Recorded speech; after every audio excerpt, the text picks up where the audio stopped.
So can a Christian? So first, can a Christian deny the virgin birth? We looked at that, and I think there's. It's hard for me, but I'm willing to. I'm willing to go with someone if they can still confess, if they can honestly confess Trinitarianism, they can honestly show that they really believe in the authority of Scripture, and they can honestly show why it is that Jesus, while having, I don't know, fully human, regular, normal DNA, is still truly the Son of the Father. Okay. Well, here's another one. Another classical objection to Jesus is the notion that Jesus was sinless.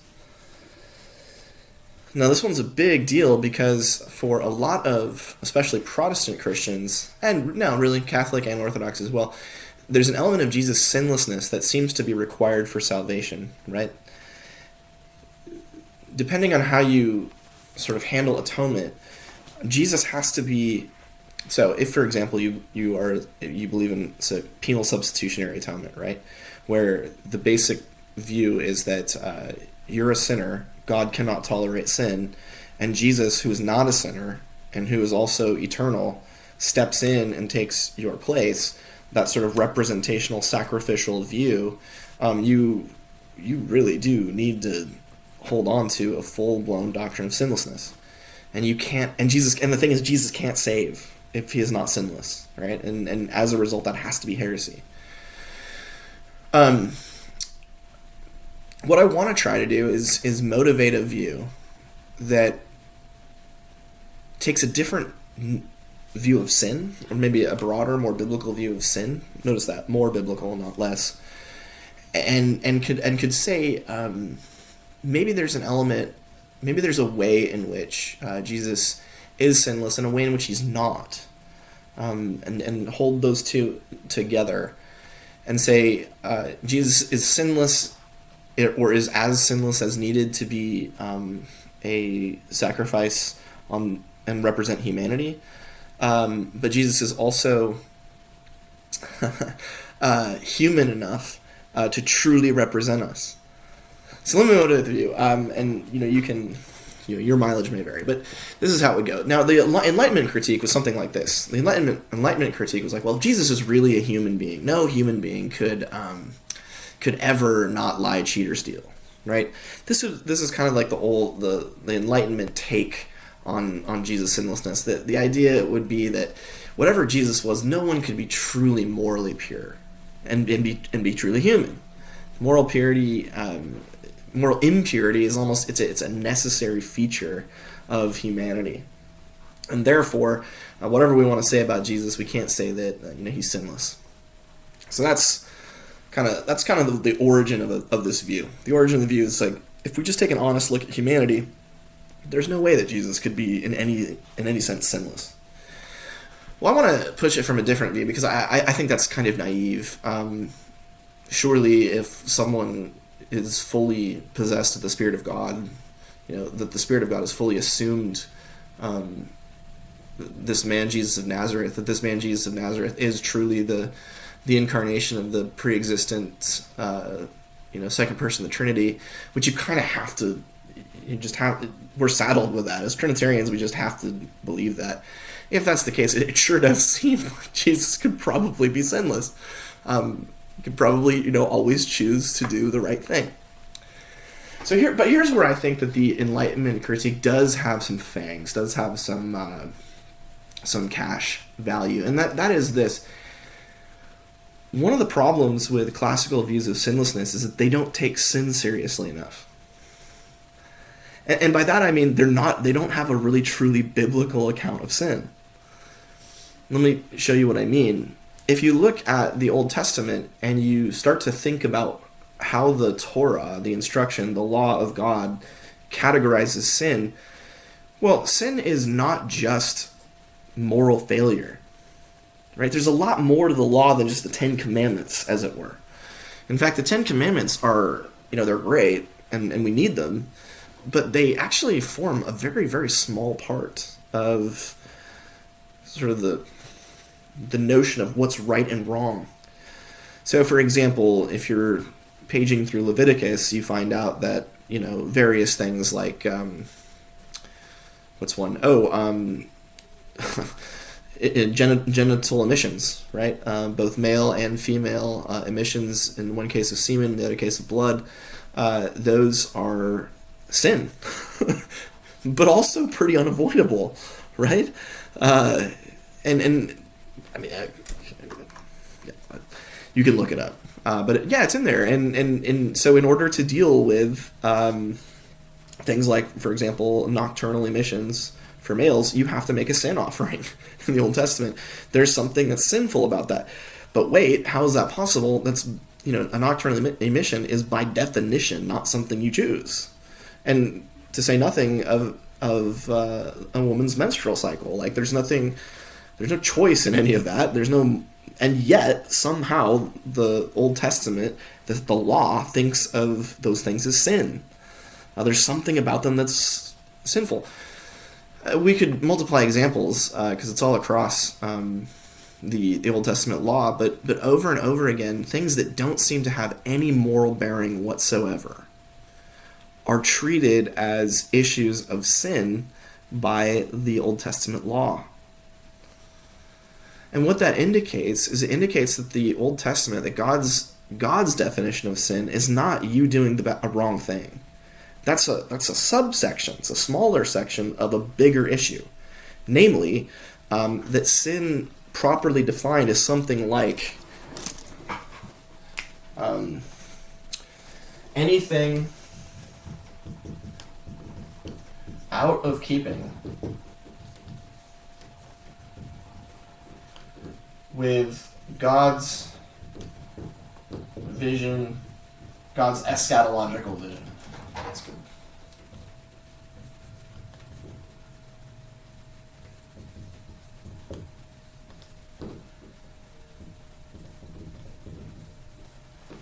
Anything out of keeping with God's eschatological vision. Now that could be everything of course, part of that is your choices, many of which are maybe not in keeping with God's eschatological vision, but it goes way beyond that. And it goes it goes into things like, politics, right? Governmental rule, whatever it is that the eschaton features as government. Well, your government, whichever one it is probably sinful compared to that, right? It's sinful because it's not fully in keeping with God's eschatological vision of human society. The same thing could be said of whatever economic, I guess we're all global capitalists now, probably that's not the divine economy of the eschaton. There does seem to be, by the way, there's a lot of passages that talk about a sort of economy in heaven or in the kingdom of God. But whatever that economy looks like, it doesn't seem to look like the various isms, the communism, the socialism, the capitalism, all the various isms that humans have devised thus far. And if you take this broader notion of sin, and again, I would say a more biblical notion of sin, if you recognize that sin is not just moral choices, but it's the total and complete failure of our present order to conform to God's order,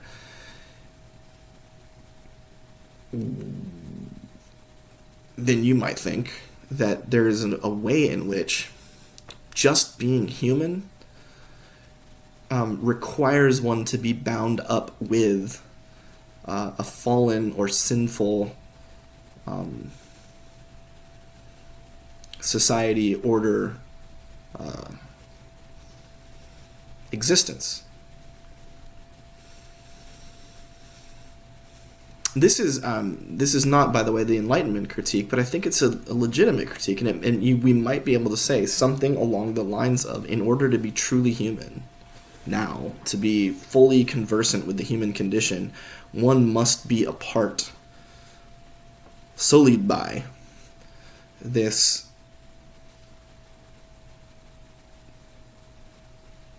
fallen order, this broken regime. And the Old Testament, makes it very like I said, nocturnal emissions, menstrual cycles. This is not something that, it just means that to be human, you have to be part of things that aren't perfect yet. And if you kind of pay attention to Torah, Torah seems to think that anything that's not perfect yet is sin. And if that's the case, then we might be able to say there is a way in which, in order for Jesus to be fully human, the Enlightenment critique is kind of right. There has to be a way in which Jesus is a part of a sinful order. Or maybe this, that Jesus, in order to have a fully human nature, must be, it has to be a fallen nature.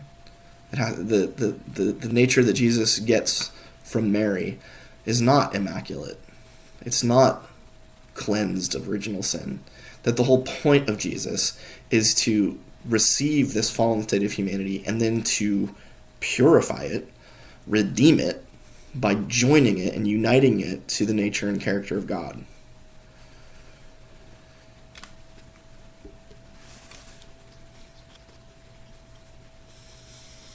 And you might want to say, you might be, one way to look at this is be like, okay, yeah, I can buy that, but I still wouldn't say that means that Jesus had sin. Like, okay, if the concern is like, the word sin, yeah, that's fine. I'm perfectly happy to not use that word.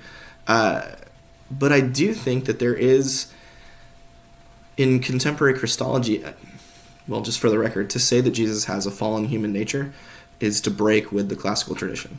The classical tradition generally sees Jesus' human nature as being perfect, not subject to original sin.